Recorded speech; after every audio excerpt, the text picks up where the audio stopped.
What can you tell us about ISIS, and what are its origins? Well, actually, there's an interesting article that just appeared a couple of days ago by a highly qualified analyst, Graham Fuller, CIA background, one of the leading intelligence and mainstream analysts of the Middle East. And the title is "The United States Created ISIS." This is one of the conspiracy theories, the thousands of them that go around the Middle East, but this is another source. This is right at the heart of the U.S. establishment.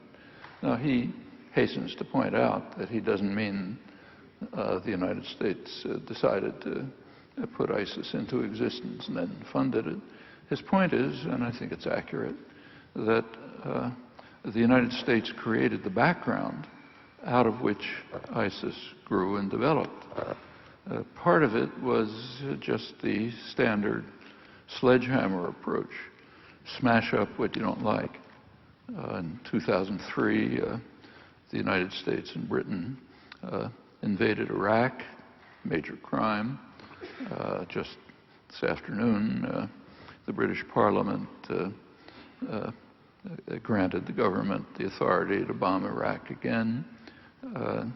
The invasion was devastating to Iraq. Iraq had already been virtually destroyed, first of all, by the long, decade-long war with Iran, in which, incidentally, Iraq was backed by the United States, and then the decade of sanctions, which were described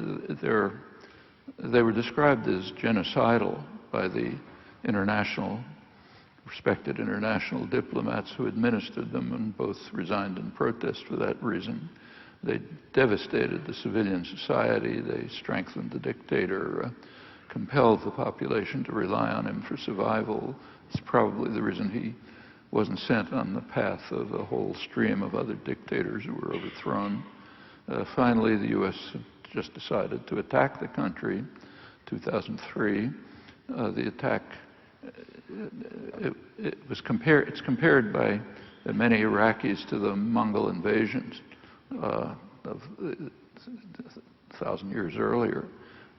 Very destructive.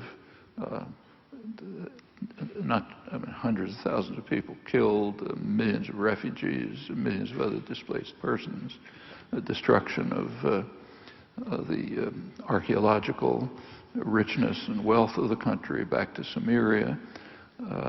And one of the effects of the invasion was immediately to institute sectarian divisions. Part of the brilliance of the invasion force, its director, Paul Bremer, was to separate the sects, Sunni, Shia, Kurds, separate them from one another, set them at each other's throats. Within a couple of years, there was a major sectarian conflict incited by the invasion, very brutal. You can see it if you say, look at Baghdad. If you take a map of Baghdad, say in 2002, it's a mixed city. Sunni and Shia are living in the same neighborhoods. They're intermarried. In fact, sometimes they say they didn't even know who was Sunni, who was Shia. It's like knowing whether your friends are in one Protestant group or another Protestant group. There are differences, but it was not hostile. In fact, for a couple of years, both sides were saying there'll never be Sunni-Shia conflicts. We're too intermingled in the nature of our lives, where we live, and so on. And by 2006, it was a raging war. Out of that conflict then was spread to the whole region. By now, the whole region is being torn apart by Sunni-Shia conflicts. And out of such conflicts, the natural dynamics of a conflict like that, is that the most extreme elements begin to take over. And they had roots. Their roots are in the major U.S. ally, Saudi Arabia. That's been the major U.S. ally in the region as long as the U.S. has been seriously involved there. In fact, since the foundation of the Saudi state. It's kind of a family dictatorship, as you know.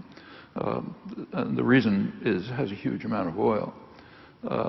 Britain, before the United States, had typically preferred radical Islamism to secular nationalism. And when the U.S. took over, it essentially took the same stand. The radical Islam, which is centered in Saudi Arabia, it's the most extremist radical Islamic state in the world. Makes Iran look like a tolerant modern country by comparison. But and of course the secular parts of the Middle East, of the Arab Middle East, even more so. But it was it's not only directed by an extremist version of Islam, the Wahhabi, Salafi version, but it's also a missionary state. So it uses its huge resources, oil resources, to promulgate these doctrines throughout the region. Establishes schools, mosques, clerics, and so on, all over the place, from Pakistan to Africa, North Africa. And an extremist version of Saudi extremism is the doctrine that was picked up by ISIS.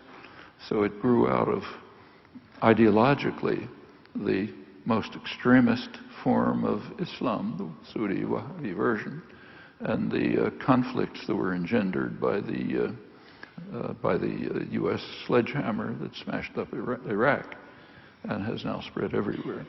And that's what Fuller means. And Saudi Arabia not only provides the ideological core that led to the ISIS radical extremism, but it also funds them.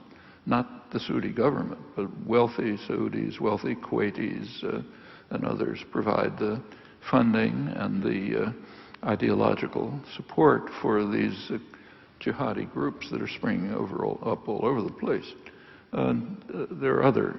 This attack on the region by the United States and Britain is the source of where this thing originates. That's what Fuller meant by saying the United States created ISIS.